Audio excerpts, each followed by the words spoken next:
How's it going, everyone? It's Dave with the Wisconsin Outlook here again. Today I wanted to talk about what I use for catching fish. I'm talking about jigs, lures, equipment, soft plastics, pretty much everything that you tie onto your line or you put your line on. Right here I got some jigs and lures that I am pretty confident with and or I think will do very well this season for me. So let's start out with the new ones. The Z Viber here, I have a few different colors of those. I want to get a couple of the different sizes that they came out this year. This is called a Castmaster, and I'll be using some of these in gold this year out on Poigan for sure, because if you read anything about Poigan, they say gold Castmasters.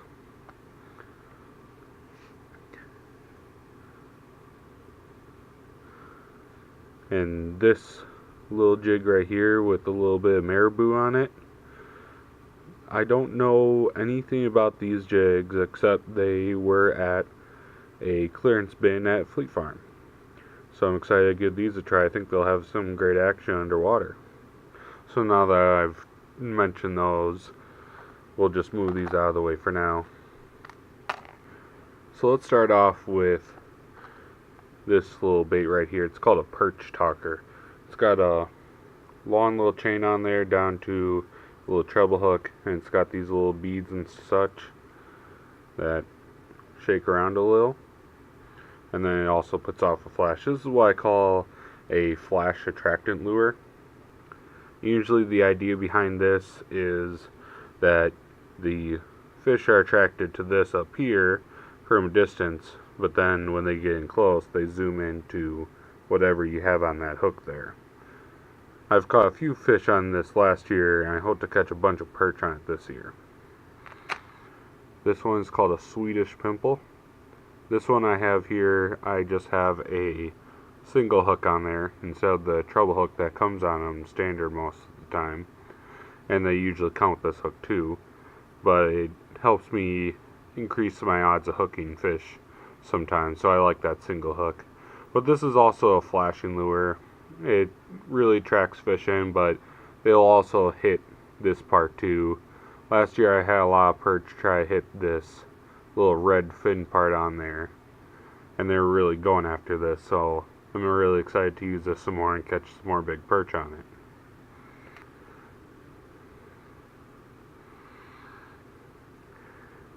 This is a jigging Rapala, and it has a really good action. Fish will either bite, try to take the whole thing if they're being aggressive, or they'll just bite on whatever bait you put onto this bottom hook here, or you can put bait on these two hooks here too. I've also seen people put a chain on here, like the perch talker has, and it basically turns it into a little bit of a flash lure too. But I caught a few bluegills and perch on this last year, again like that perch talker, and I hope to use these more on Poigan for walleyes this year too. Alright, so now I got these pinfish jigs separated out into what I think is the most basic separation of them, and that is horizontal hanging jigs and vertical hanging jigs. And what I mean by that is that, let's say this jig right here, you see where the eye of it is? This jig hangs horizontally in the water, and it moves up and down horizontally. And that is the main difference between that and this jig, to where it hangs vertically, and it goes up and down vertically. Now right now horizontal jigs, especially tungsten horizontal jigs, are all the rage. But they're not the best jig for every situation. Now let me explain why.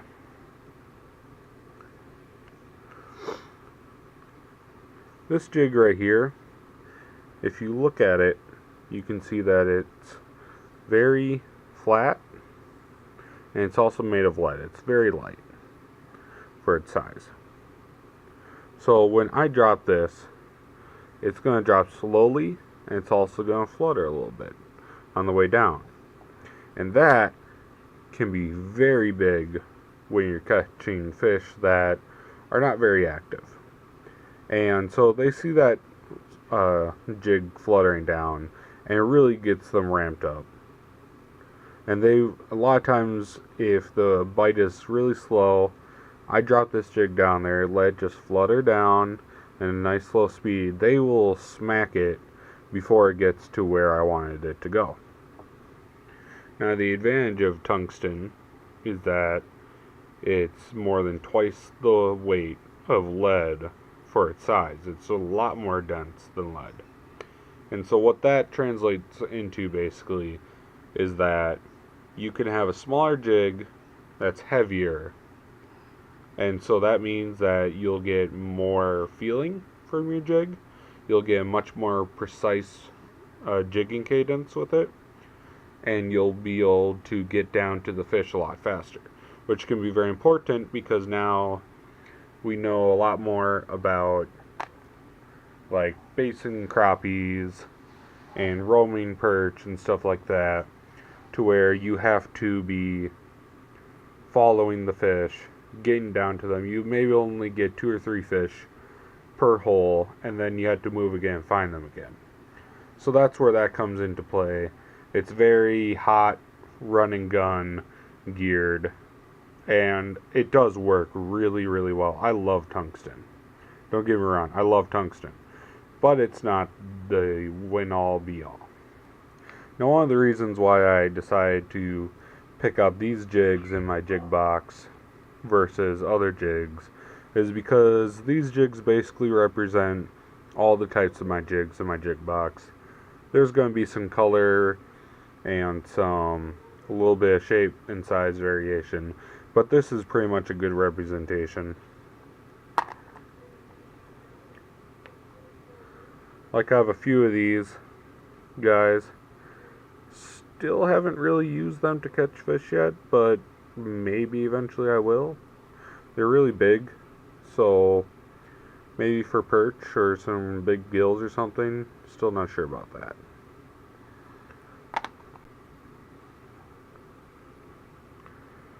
This is just a little jig that's basically just a ball, tungsten ball with a hook. I like these jigs a lot. I fish soft plastics on them, I fish spikes, I fish waxworms. Real good jigs. Now this jig is probably my favorite style of jig. This is called the Tungsten Toad by Lindy. It's a horizontal jig. It's really, it's got a good, it's like the perfect size for most fishing for me. And I just love its action. And here's another jig that I really like a lot too. This is VMC's tungsten jig that they produce a lot of. They're really nice and strong, good tungsten weight to them, good colors, and they're just a little bit smaller than those tungsten toads, and so I'll often switch out to these when I want to do more finesse. Now this jig is, I believe, called the Candy Striper. Pretty cool pattern. Caught a lot of fish on these so far. Especially on murky bodies of water. Real good jig. And here's the one new guy that I forgot to mention. Still haven't tried out these guys yet. They look pretty cool though. They got a minnow shape to them. So I've got pretty high hopes for them. Here's another VMC jig. It's got those ridges on it with a flat bottom to it, a little eye there, and it's a vertical jig, and I believe this one is lead actually, but I've used it a little bit, caught a couple fish on it so far. I believe this is called a ratfink. Another jig, pretty standard. I see a lot of people use it down on Monona Bay. I heard a lot too. I already talked about this one. These ones I like to use for finesse when the fish are really not biting, especially in shallow water. first ice spot last year, this was my killer jig. I caught over a limit worth of fish. Not that I kept that, but I caught a lot of fish on this last year first ice. So for storing my jigs for panfish, I just have this flambeau box for fly fishing. It locks and is waterproof. And it has 3 little areas to store your jigs. You just stick them in there and they stay good. You just stick them in there and they stay organized for you. You can see I have them basically sorted out by type of jig in there. Just a overall good jig box. I think it was about 20 bucks.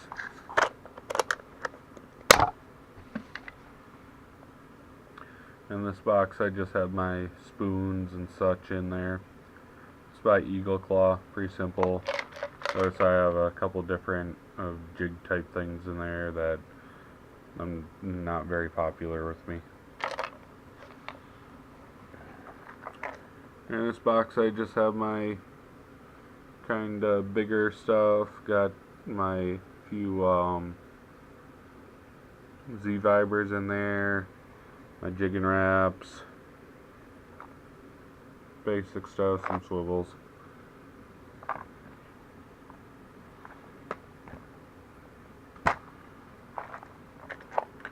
Gotta expand this soon. Hopefully gonna get some more lures this year. And now we come to the soft plastics. I'm gonna say right now that I'm sorry, this is not the way to store your soft plastics. I wish I wouldn't have done it this way, but that's why I did it. So it's like that until I use up all these soft plastics. This is the way to store your soft plastics, in the bag that you bought them in. Just keep them in a little Ziploc bag, keeps them organized, they stay fresh inside their little zip baggies. The important part about using soft plastics is just make sure that you have all types of colors and shapes. I like the ones with little tails like this mustache worm a lot. Did some pretty good with this one. Also these little tails here too, those work well for me.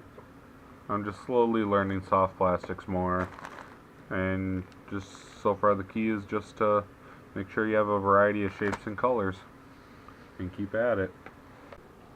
So now we're going to be talking about my new favorite way for catching pike, which is using what's called the iFish Pro. The way the iFish Pro works, it's got this little arm that goes out and it holds your pole like that for you, and then your line comes down into there, and you keep your spool open on your rod, and you have a little bobber knot or slip knot tied onto your rod.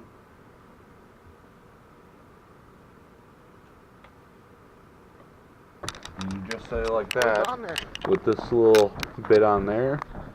You'll have your line loop through the bottom part of that, and so basically your slip knot is above it on your line, and when a fish pulls on this,